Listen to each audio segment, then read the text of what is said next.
The United States is shifting ships and other military resources in West Asia in response to Israel's strikes on Iran and a possible retaliatory attack by Tehran.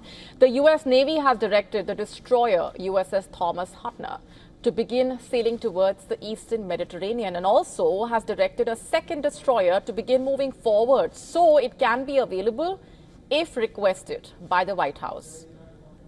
The U.S. President is also meeting with his National Security Council principals, including Defense Secretary Pete Hegseth and General Dan Kane, Chairman of Joint Chiefs of Staff, on Friday morning to discuss the situation. The world is watching the fallout of a warning ignored.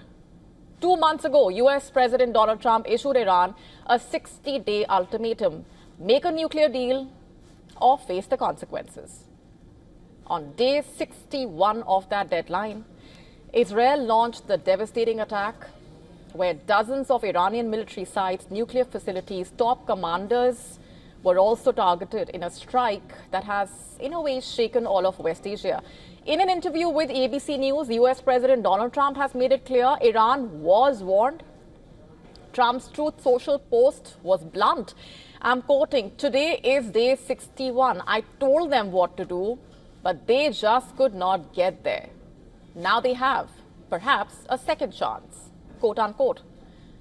But while Trump praises the Israeli attack in a way, the White House is clear. America had no role in the Israeli operation. Iran sees coordinated U.S.-Israel pressure and has already vowed a brutal response. But Trump is not backing down. In another post, the U.S. president warned, quoting again, "Iran must make a deal before there is nothing left." Now, Oman, which is mediating the Iran-U.S. nuclear talks, remember, has described Israel's attack as reckless, urging the international community to halt the dangerous course of action, quote unquote.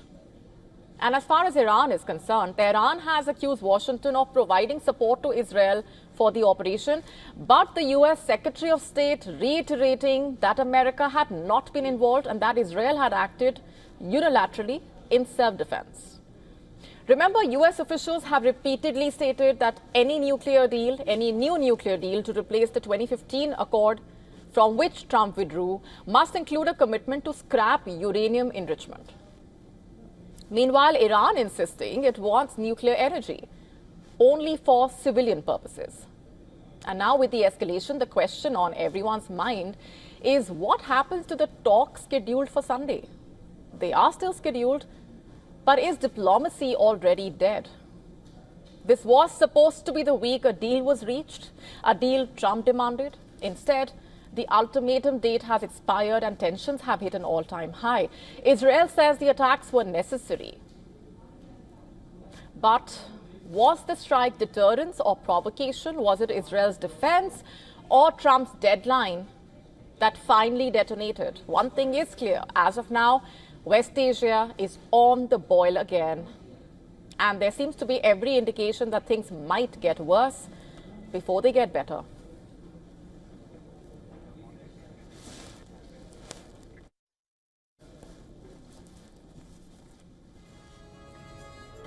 All right, so those talks are slated for Sunday. Let's just get in further inputs at this point from our correspondent, Susan Tehrani, who's been keeping a close eye on those developments.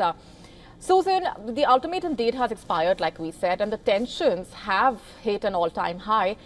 In Trump's words, Iran must make a deal before there is nothing left. Interesting choice of words there.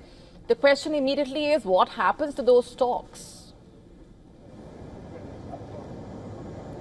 It is. Iranian officials are telling some news agencies, including Reuters, that the negotiations with the United States under President Trump are all but over. However, as we're hearing from President Trump himself, he still hopes that those negotiations will not only take place, but also the Iranians will pick up the phone and he's willing to talk to them to reach some sort of deal regarding Iran's nuclear program. It's hard to imagine that the Iranians will show up in Oman. The Iranian foreign minister was slated to be there, of course, on Sunday. But we'll have to wait and see, especially in the next 24 hours, whether or not there'll be some kind of rapprochement between the two sides in these negotiations. Right, and we also have the U.S. Secretary of State reiterating that America had not been involved and that Israel had acted unilaterally in self-defense. What does one make of that, and what that really tells us about America's position? Well, two things can be true at the same time. The United States was not directly involved in these Israeli attacks. And according to Israeli officials, perhaps the U.S. did know the timing and a lot of the details, but not specific details just for security reasons. The United States could be aware, but it could also not be involved. Now, the Iranians don't see it that way. Iran has come out and said that there is no way that the United States is not responsible for what Israel did against Iran.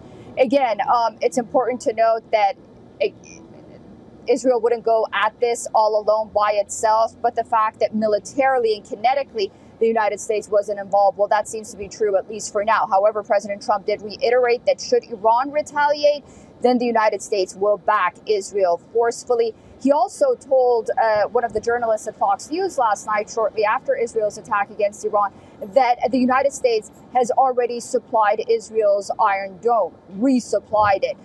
So that was noteworthy as well for Israel's self-defense. And then, of course, we're seeing that the United States is now shifting ships in the region closer to Israel in anticipation of some sort of retaliation from the Islamic Republic. All right, we're leaving it there for the moment, Susan. Thanks very much for those updates. To stay up to speed with the latest news, download the WION app and subscribe to our YouTube channel.